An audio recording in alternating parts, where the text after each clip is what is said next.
Likely the most underrated concern when buying a new camera or a used camera is how it feels in your hand. And I mean in your hand.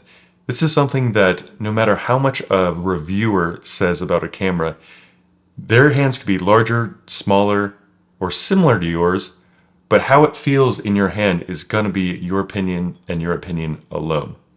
Let's say you use your camera for a lot of portraits. You're either going to be going kind of overhead like this or like this, and how that camera feels in your hand is really going to be the breaking decision of whether you want to go for camera A, B, or C.